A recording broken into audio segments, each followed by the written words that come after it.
financial decisions, and financial decisions feel like they have more stakes than creative decisions. And I think your stakes all of a sudden get to shift where it's like, wait, this decision over here is going to require more of my focus because it has financial stakes to it. This decision over here has creative stakes, and those are connected.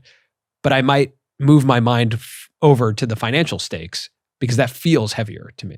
At least that was my experience of scaling. And it took a really long time to come back to like settling into putting more focus on being a creator. But it's still never going to be the same as when we first started. Like that version of me has retired. I could make an announcement video about that of like, hey, the guy over there, that guy's gone. I think the moment that we scaled is the moment it started feeling like a job, for better or worse. Yeah. Even the first time we got our first office, which we eventually couldn't afford, we had for a very short amount of time. Yeah. Pressure was on. It was like, oh, we're not just sitting together making these videos because hopefully it will do well and hopefully one day it'll turn into a business. It's like, we got to pay for this place. But I actually think it's when you hire a team where things really change. It's not when you add like a studio or financial stakes. Like I think when you hire a team, things change, especially a small team. When you're a creator and you have a small team, this is a crazy sentence I'm about to say, but when we were sitting with JJ Abrams and talking to him in January, he was talking about how like every good project has a singular artistic voice.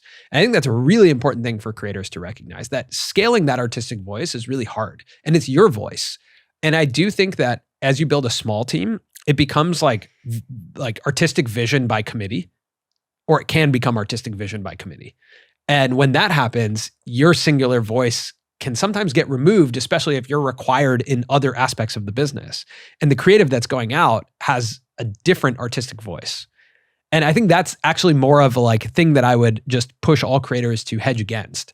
It's either if you're going to scale, you're going to hire someone who can scale your artistic voice. So I would say Stevie with Rhett and Link is a like unbelievable example of this, right? They always credit that she understood their creative voice so well that she could apply it to all their things they were doing. This final product that she just oversaw is almost exactly what we would have. That's great. It may be a little own. different, but it was just as good. And it's very difficult to find those people that you can trust. Sure. 'Cause if that wasn't the case, then we would have never let go. And, I feel there's a lot of YouTubers that never let go. But a lot of creators don't find that. And so then they're making stuff that maybe lacks their creative voice and it's more of their employees' creative voice. And now you've built that's like the opportunity in the creator economy. You built a media company, but you as the creative are not 100% represented as the artistic voice across all the projects. And I think that feels I know for me that has felt uncomfortable whenever that has happened. Yeah, of course. And that's what I mean by like you retire from being that singular artistic voice. Yeah, but I disagree that you retire from being a creator. Sure. I think you're still a creator, but yes, you have become a new version of yourself. Yeah.